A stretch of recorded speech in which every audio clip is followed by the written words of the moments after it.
Criamos 3 hijos. Emil estaba enfermo, entraba y salía del hospital. Me dejó viuda cuando yo tenía poco más de 50 años. ¿Ves esta cara? Estas arrugas. Me las gané, una a una. No entiendo. ¿Nosotros no nos vimos nunca? ¿Nunca fue usted por el parque? No, nunca quise volver a verlo. Mis hijos sí fueron, y sus hijos, y los hijos de sus hijos, pero yo no. Mi idea del cielo estaba muy lejos del océano. Estaba en aquel restaurante con tanto público, cuando mi vida era sencilla, cuando Emil era mi novio.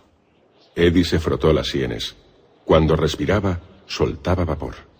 Entonces, ¿por qué estoy yo aquí? Me refiero a su historia, el incendio.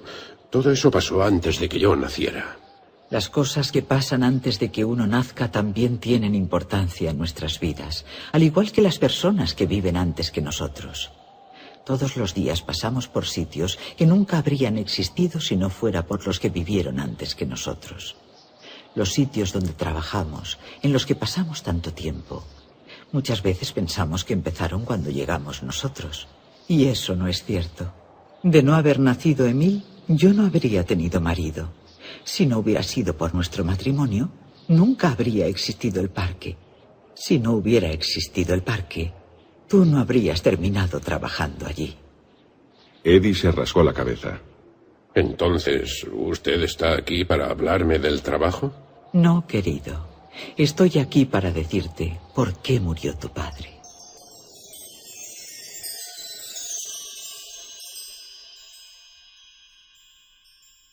La llamada de teléfono era de la madre de Eddie.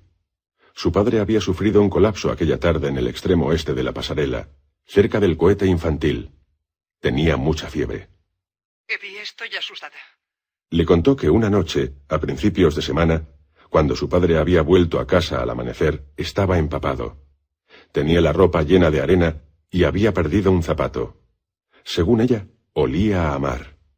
Eddie pensó que también debía de oler alcohol. Tosía. Empeoró. Deberíamos haber llamado al médico inmediatamente. Hablaba de forma atropellada. Su padre había ido a trabajar aquel día, dijo, aunque estaba enfermo, con su cinturón de herramientas y su martillo mecánico, como siempre. Pero aquella noche se negó a cenar, y en la cama tosía y respiraba con dificultad, y empapó de sudor la camiseta. Al día siguiente estaba peor. Y ahora, aquella tarde, había sufrido un colapso. El médico dijo que era neumonía. Yo debería haber hecho algo. Debería haber hecho algo. Debería haber hecho algo. ¿Y qué podrías haber hecho tú? Le molestaba que su madre se culpara de todo, cuando las únicas culpables eran las borracheras de su padre. La oyó llorar por el teléfono. El padre de Eddie solía decir que había pasado tantos años a orillas del océano que respiraba agua de mar. Ahora, lejos del océano, confinado en la cama de un hospital, el cuerpo empezó a consumírsele como le ocurre a un pez fuera del agua. Se produjeron complicaciones. El pecho se le congestionó. Su estado pasó de bueno a estable, y de estable a grave.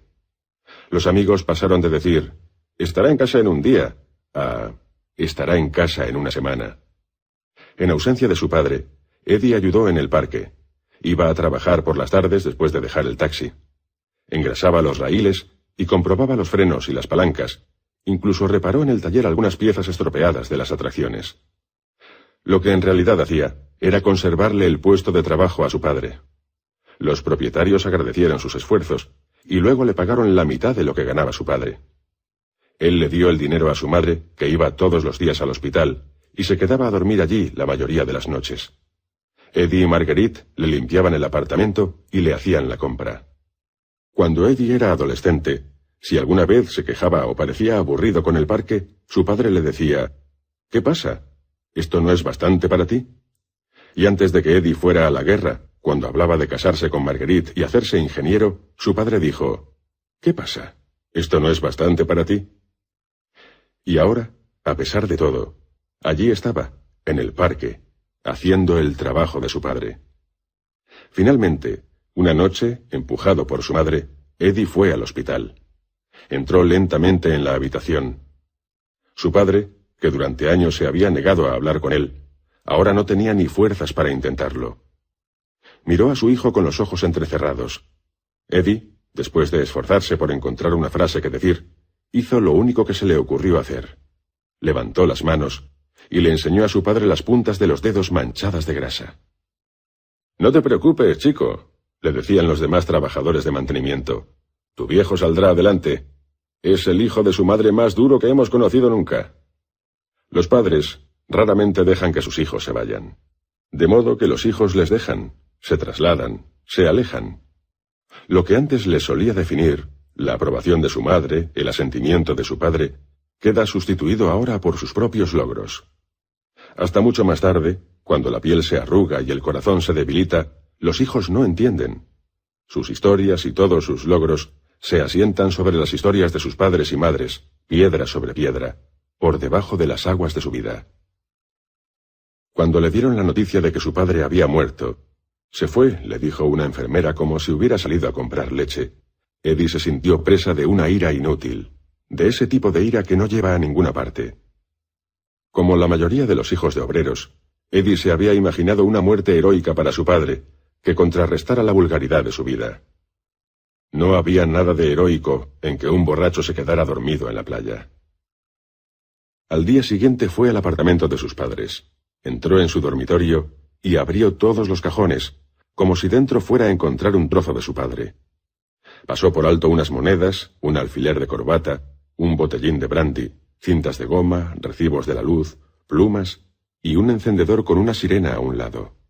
Finalmente encontró un mazo de cartas. Se lo guardó en el bolsillo.